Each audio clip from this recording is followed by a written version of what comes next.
In the deserts of southern Israel lies a mountainous region that is called the Timna Valley. Today, this area is known for its uniquely shaped sandstone cliffs. But more than 3,000 years ago, the Timna Valley was the site of a vast network of copper mines. In the Timna Valley, mining activity took place for a long, long time, and most of the mining operations took place underground. The deepest is about 115 feet. They would hew in the ground circular shafts, and going down that shaft, they would cut steps into the side of the shaft, and they would tunnel along horizontally, where they would extract the copper and take it back up to the surface.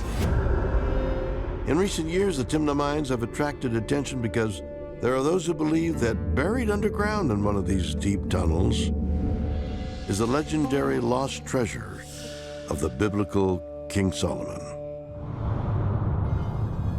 In the Old Testament of the Bible, King Solomon is described as a noble and wise ruler of Israel. Historians believe that Solomon was a real person who lived in the 10th century BC. King Solomon is an intriguing figure because the Bible makes so many claims about him, controlling vast amounts of territory. According to the Bible, Solomon expanded ancient Israel considerably, from the Euphrates River in the north all the way to the River of Egypt, and so a much more expansive territory. The Bible also describes Solomon controlling vast amounts of wealth. Solomon decides to build a temple in Jerusalem. The temple becomes the home of God, and he spares no expense. And he was so committed to having the best temple in the region that he actually imports the finest materials to build this temple. According to the Bible, Solomon's temple was built from the best limestone and cedar wood. Inside, the walls were overlaid with pure gold. And Solomon adorned the temple with objects made out of copper, which was also a precious metal at the time. King Solomon ruled Israel for 40 years before dying in 931 BC. Upon his death, Solomon reportedly left behind an enormous amount of gold and other riches in his magnificent temple.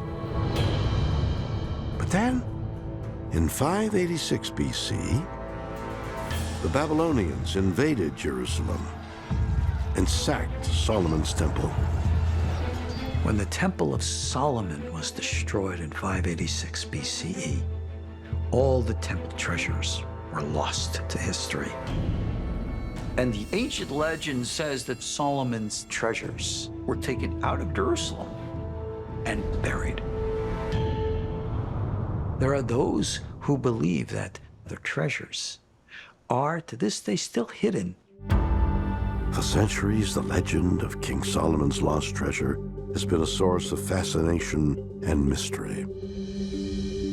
In 1885, the story was exposed to a wider audience when author H.R. Haggard wrote his famous novel, King Solomon's Mines, which speculated that Solomon's treasures were hidden deep in an underground mine shaft.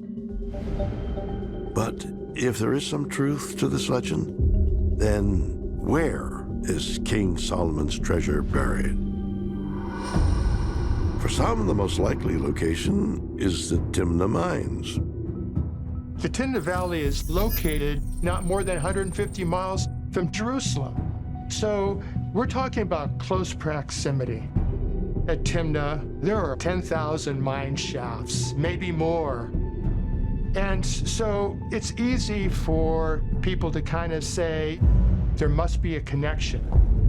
In the last several decades, numerous researchers have tried to prove that the Timna mines are, in fact, the hiding place of King Solomon's lost treasures.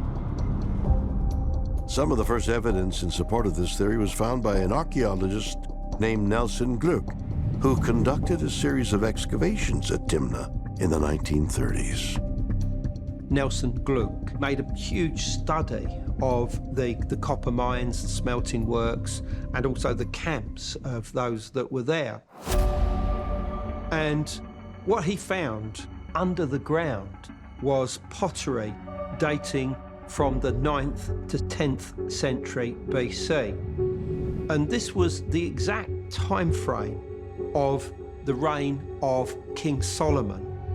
And so for Nelson Gluck, he felt that he had discovered evidence of Solomon's mines